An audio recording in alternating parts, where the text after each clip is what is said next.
mensagem de hoje, então, mantenha-se conectado. Mantenha-se conectado. A gente vai começar com um videozinho, e esse é bem curtinho. Quando eu comecei a pensar sobre essa noite, eu me lembrei de... Sabe aqueles vídeos que a gente vê de documentário?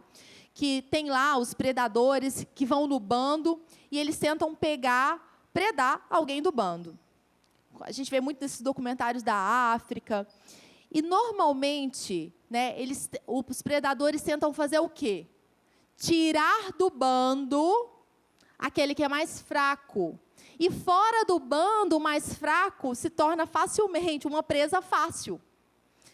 E não é isso que o inferno quer fazer? Tirar a gente do corpo de Cristo, para que a gente seja uma célula fora do corpo. E eu vou falar uma coisa, célula fora do corpo não funciona, não cumpre o seu papel, morre. O inferno quer tirar a gente do corpo para que a gente fique fraco. E ele possa fazer aquilo que ele gosta de fazer, que é roubar, matar e destruir. E esse videozinho, a gente vai passar ele agora.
Então, o nosso primeiro tópico é: não se afaste.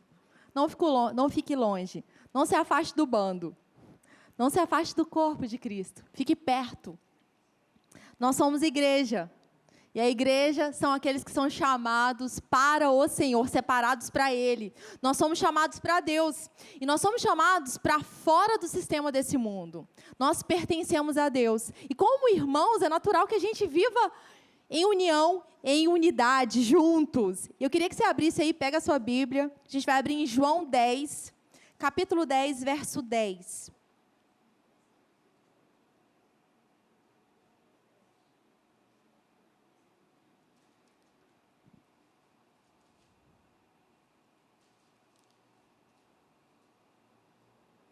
Está escrito assim: o ladrão, ele vem senão para roubar, matar e destruir.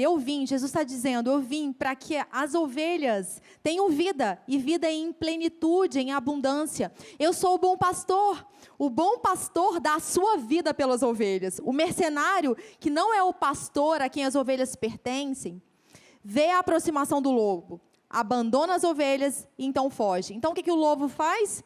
Ele apanha e dispersa o rebanho. O lobo, o inferno, o inimigo, ele anda ao derredor, como um leão, rugindo, procurando a quem ele possa devorar. E aqui o lobo, ele tenta apanhar as ovelhas e dispersar as ovelhas. O mercenário, versículo 3, o mercenário foge porque é um mercenário e não tem zelo pelas ovelhas.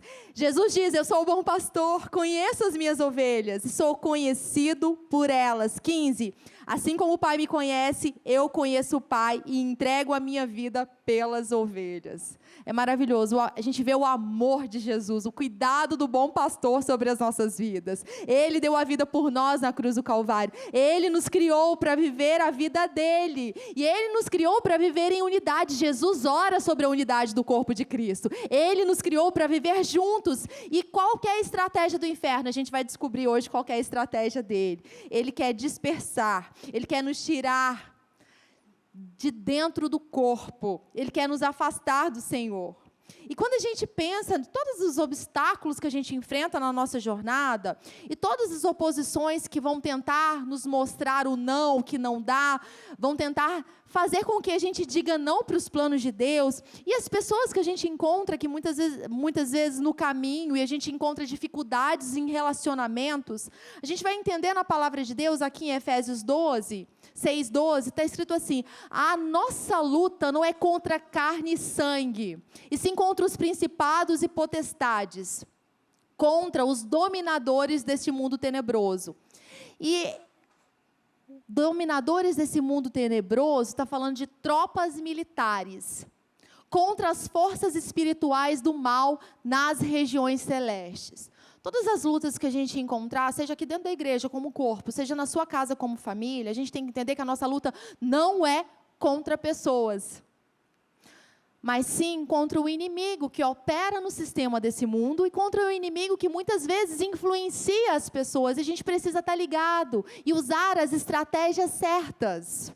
A nossa luta não é contra pessoas. Não lutamos contra carne e sangue, olha só, mas face a face contra os principados, olho no olho contra as potestades, diretamente com os dominadores desse mundo e ombro a ombro com a maldade espiritual nas regiões celestes. Gente, sim, tem maldade nesse mundo, a gente vê maldade em todo lado, em todo canto, o inferno está com a maldade na nossa cara. Como é que a gente vai guerrear contra isso? Qual é o nosso posicionamento mediante a todas as astutas ciladas do inferno? O que a gente deve fazer?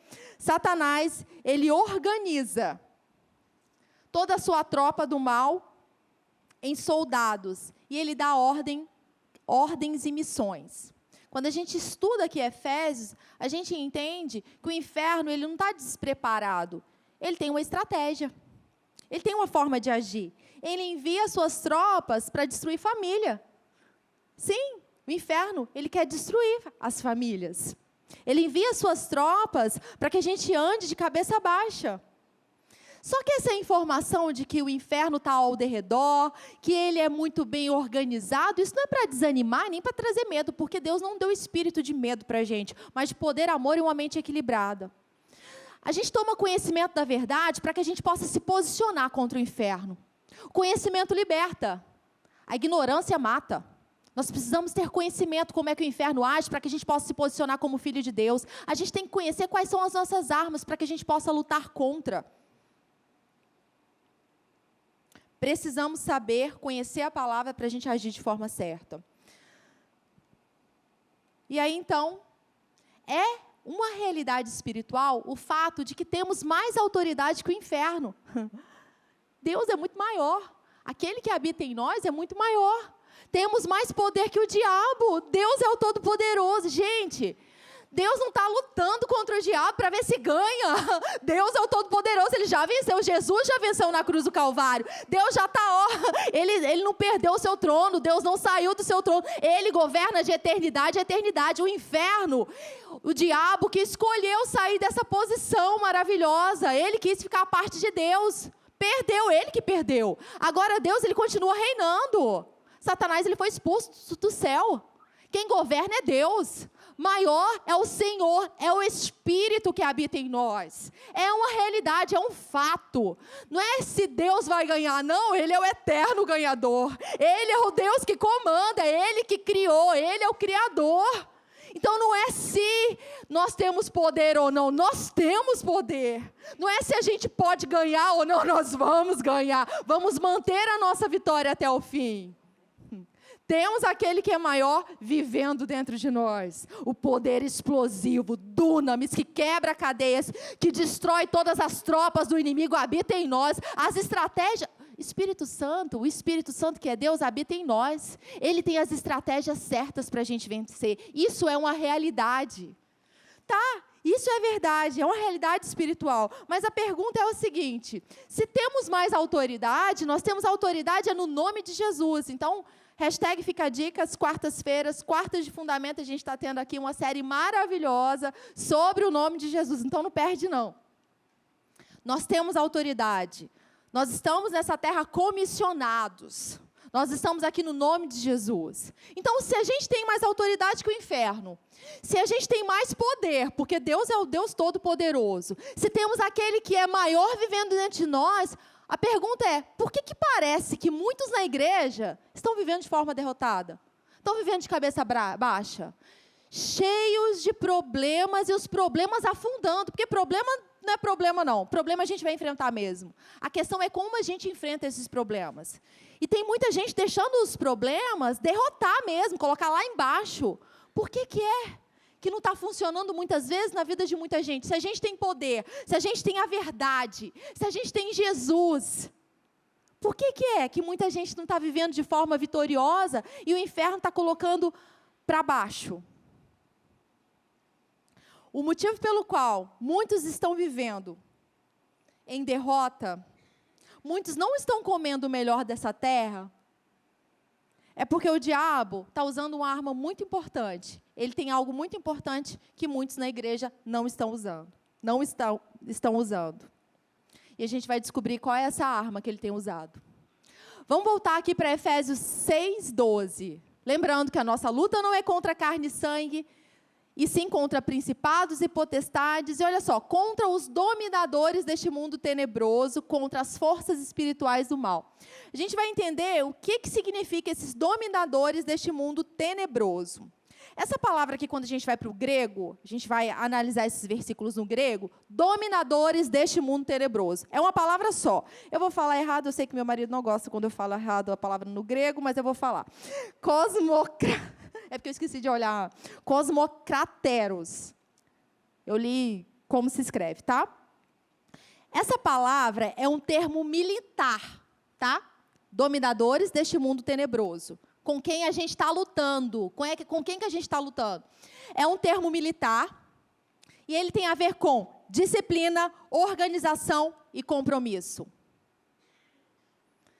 Com quem a gente luta, os dominadores deste mundo tenebroso, eles são organizados, eles têm disciplina e eles têm compromisso.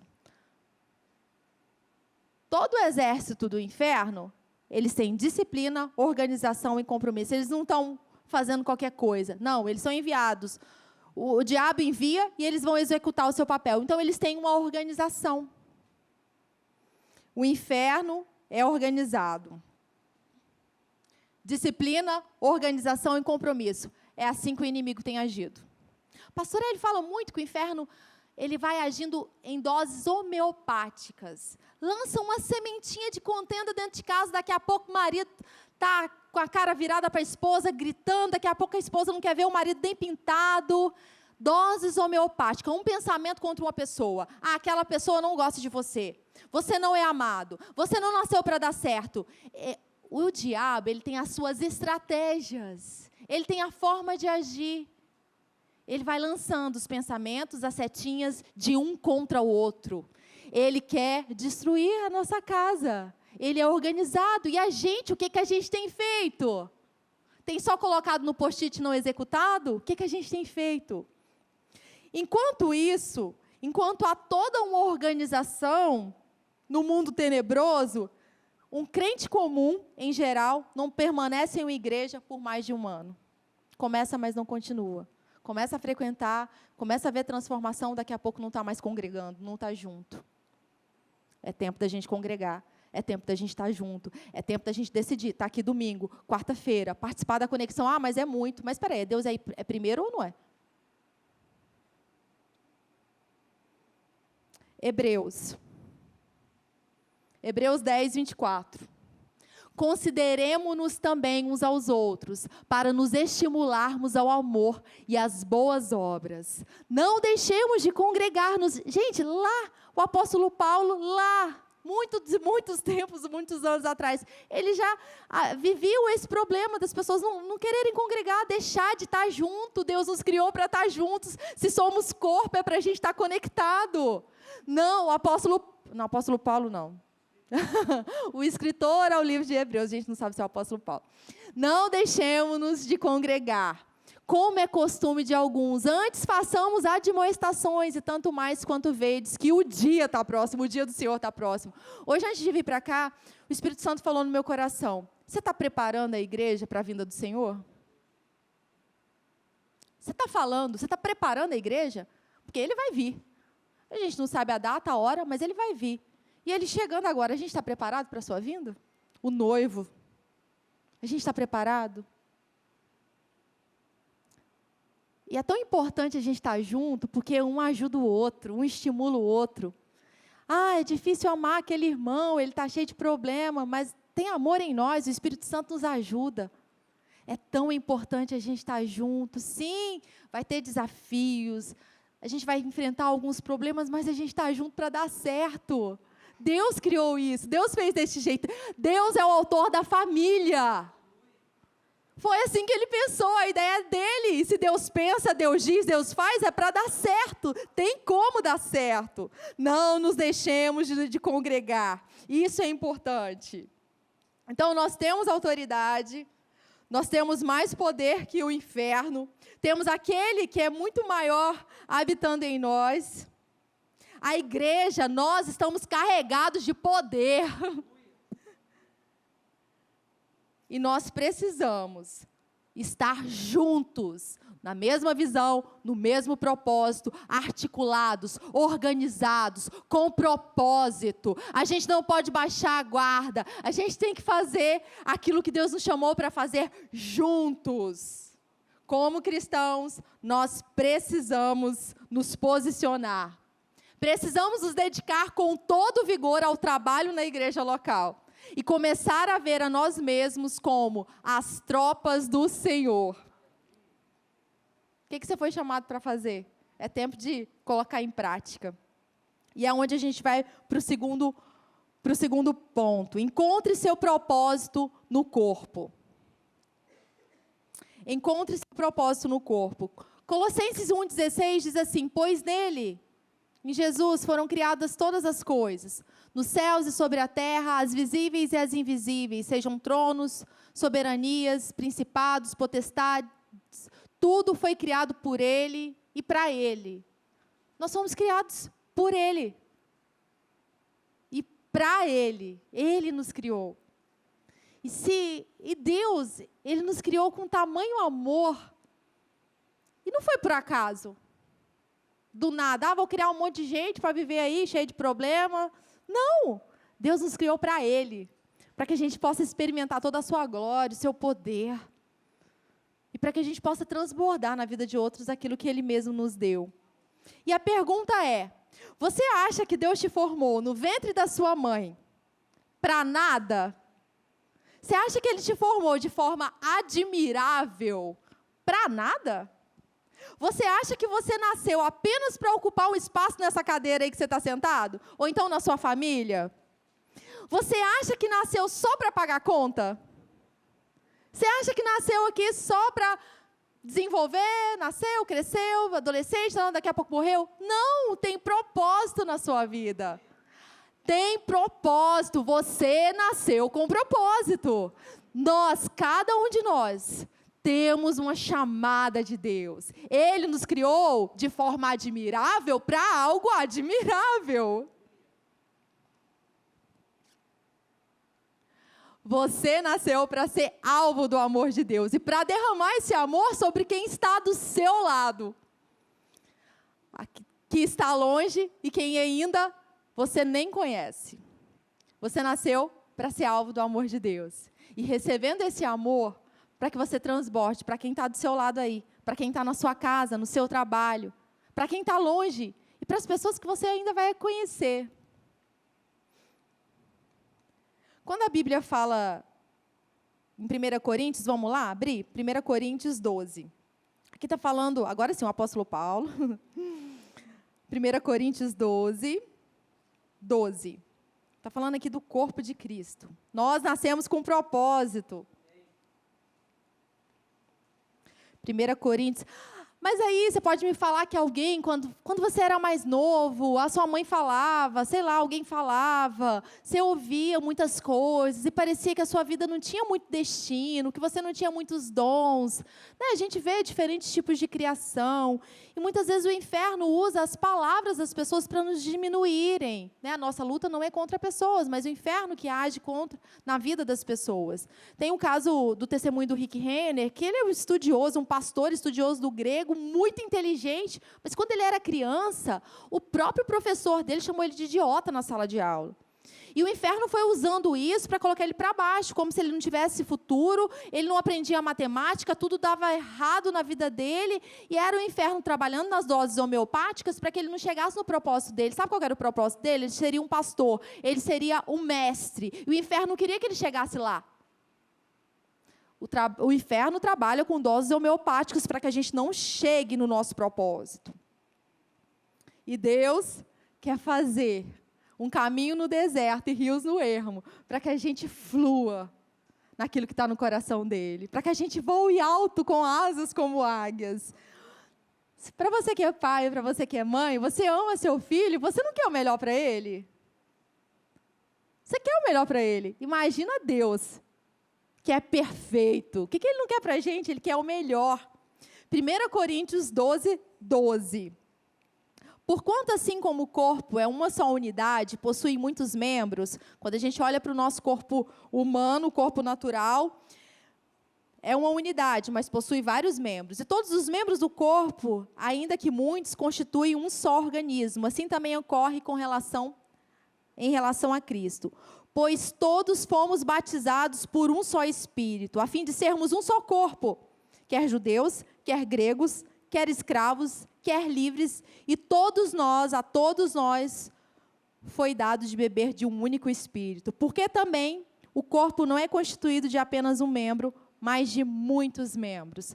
Nós somos o corpo de Cristo sobre a terra. Ele é o cabeça, é Ele quem manda, é Ele que tem a direção, é Ele que fala, vai para a direita, vai para a esquerda, faz isso, faz aquilo. O Espírito Santo deu uma direção para essa igreja. O pastor Hélio sempre fala, eu não estou perdido. O nosso pastor, ele tem uma direção, ele tem uma missão, ele tem uma visão. Deus, Jesus é o cabeça. E a gente está aqui para executar aquilo que está no coração do Senhor. O que um braço faz no corpo humano? Qual é a função do seu braço? Imagina você sem seu braço. Já imaginou como faria falta? O que uma perna faz? O que um rim faz? Imagina, quando falta um rim, já dá ruim. A gente precisa dos dois. O que um pâncreas faz? Quando não começa a funcionar direito, a gente começa a perceber. Qual é o papel dos nossos neurônios? Qual é o papel de cada célula no nosso corpo? Não tem nada aleatório, nada do nada no nosso corpo. Cada coisa funciona, Deus criou desse jeito para funcionar. E a gente aqui como um corpo, você foi criado para funcionar nesse corpo.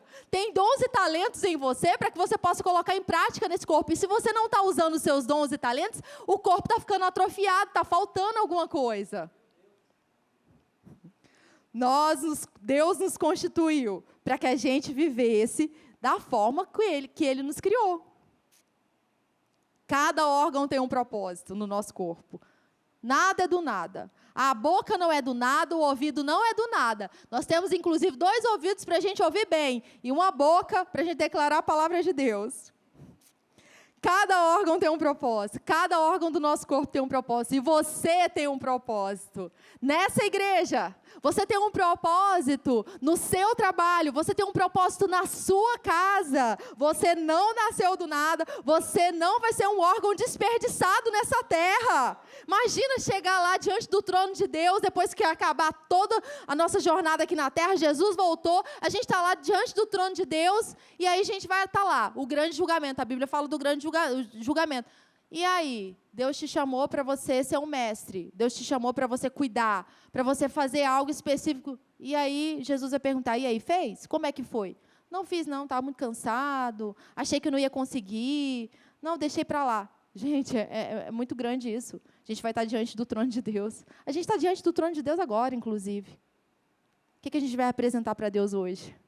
Isso não tem que ser peso na nossa vida, não. Tem que ser alegria. Olha só, o Deus, que é todo poderoso, escolheu a gente. A gente disse sim. Então tem que ser uma alegria servir a Ele. Tem que ser uma alegria. Falar, eis-me aqui, envia-me a mim. Aqui eu vou cumprir meu propósito, o inferno não vai parar. Tem que ser uma honra poder vir para cá, sabe? Num domingo, numa quarta-feira, numa segunda-feira na Atos, na Conexão, tem que ser uma honra servir a Deus. O Deus que é grande, que não precisa de nada, nos escolheu para servir a Ele. Gente, tem que ser uma honra, uma alegria vir para a igreja. Gente, é domingo, é dia de louvar o Senhor, é dia de encontrar os irmãos, é dia do Espírito Santo se movimentar, é dia de cura, é dia de cadeias serem quebradas nesse lugar. Tem que ser uma alegria, não dá para ficar mais no raso, sabe, igual o bebezinho que fica ali no rasinho, que não vai para águas profundas, e a gente tem que vir para cá falando, eu vou experimentar águas profundas, eu quero mais, eu vou servir ao Senhor, eu vou adorar ao Senhor. Tem que ser uma alegria no nosso coração, viver tem que ser uma alegria, porque o Espírito Santo habita em nós. Tem que ser uma alegria, não dá mais para ficar acomodado. O inferno quer deixar a gente acomodado numa rotina, como a pastora Deise diz muitas vezes, que ela teve todo um tempo, ela nasceu no lar cristão, e ela deixou muitas vezes o Espírito Santo num cantinho, e ela viveu a vida dela, e o Espírito Santo ficou num cantinho. E quantos de nós não temos colocado o Espírito Santo num cantinho, deixado, deixa que eu vou, falado, deixa que eu faço? Não, é tempo da gente se mover com o Espírito Santo, e fazer nessa terra o que somos comissionados a fazer. É pôr a mão sobre os enfermos, eles vão ser curados. É expulsar demônio mesmo, colocar o demônio para correr. Ele tenta atazanar a nossa vida e põe ele para correr. É tempo da gente se movimentar. Cada órgão tem um propósito, e você não é diferente. Você tem um propósito nessa terra. A questão é, você tem intimidade com o Espírito Santo para você perceber para que você foi chamado para fazer. É na intimidade com Deus que a gente descobre a nossa chamada. Você faz parte do corpo de Cristo. O que você acha de começar a fazer o que você foi chamado para fazer? O que você acha de fluir nos dons que Deus te deu? O que você acha de ansiar pelos dons? O que você acha de ir além do que você já foi até agora? O inferno quer falar que tem uma parede aqui, ó. Não tem uma parede, não tem uma muralha que vai nos derrotar, não. Essas muralhas, essas paredes serão destruídas. Último ponto aqui, seja uma bênção. Primeiro ponto, não se afaste. Segundo, encontre o seu propósito no corpo. E o último ponto, seja uma bênção. Efésios 6:18 está escrito assim: com toda oração e súplica, orando em todo o tempo no Espírito, e para isso vigiando com toda perseverança e súplica por todos os santos. Que está falando de oração. Orar em todo o tempo. Orar no Espírito e vigiar. Seja uma bênção orando pelo seu irmão. Seja uma bênção intercedendo. Nesse final de semana a gente teve um retiro maravilhoso de pastores da nossa igreja. E teve um momento que a gente estava lá na oração e Deus, o Espírito Santo me dirigiu a interceder por uma pessoa. E eu deixei de lado aquilo que eu queria para interceder por aquela pessoa. E eu intercedi mesmo, me coloquei no lugar dela e declarei a vontade. Gente, a gente tem que ter compaixão das pessoas. Quando a gente tem compaixão das pessoas, a gente ora por elas. Muitas vezes a gente tem que tirar o foco de nós mesmos e começar a orar pelos outros. Intercessão é se colocar na brecha. Intercessão significa descer em favor de outra pessoa. É o que chamaríamos de resgate. É resgatar alguém. Por exemplo, se alguém cai no fundo do poço, o que é intercessão? É como se você descesse lá para pegar aquela pessoa. Não vou deixar meu irmão no fundo do poço. Eu vou até lá. Eu vou me colocar na brecha. Eu não vou deixar ele cair. Eu não vou deixar ele afundar na depressão. Eu vou liberar a palavra para ele. Eu vou orar por ele. Eu vou interceder por ele. Está disposto a ficar na brecha? Está disposto a orar?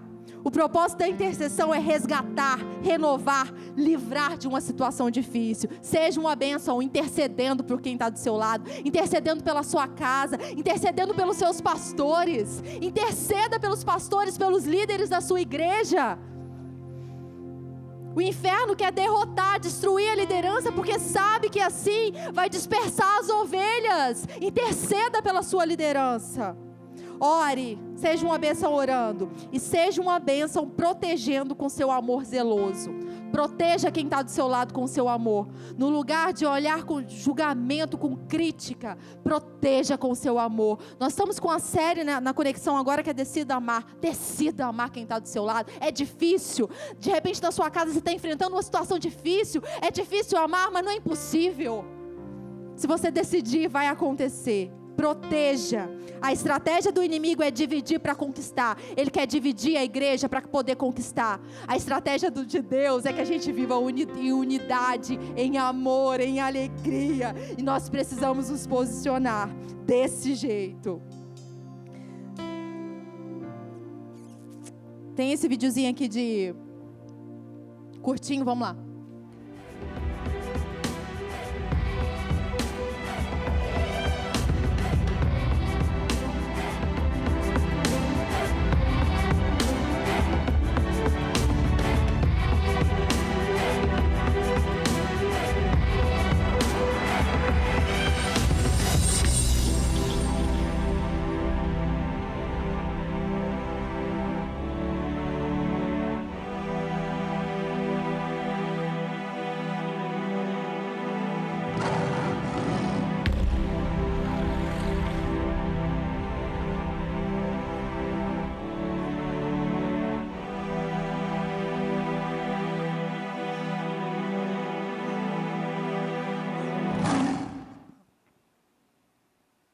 Aquele animal foi pego no bando. Ele não estava fora do bando.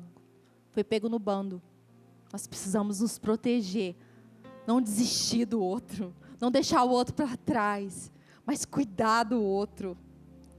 Provérbios 17:17. Um amigo ama em todos os momentos. É um irmão na adversidade. Ame em todo tempo. Na adversidade e nos dias bons. Para finalizar aqui, eu quero falar para vocês que corrigir também é amar. Corrigir também é proteger. Você sabe quando um pai chama para perto o filho e fala assim, de repente tem uma ladeira e ele está brincando num lugar que é perto do precipício, ele fala, vem para cá menino, aí não, vem para cá agora. E às vezes o pai chama rápido, sai daí que aí é perigoso. Quando o pai faz isso, não é porque ele não ama seu filho, é porque ele ama tanto que não quer que o filho caia no abismo. Corrigir é amar, é proteger. Quando Deus nos corrige é porque Ele nos ama e não quer que a gente caia, ou seja pego pelo inimigo, ou saia do bando.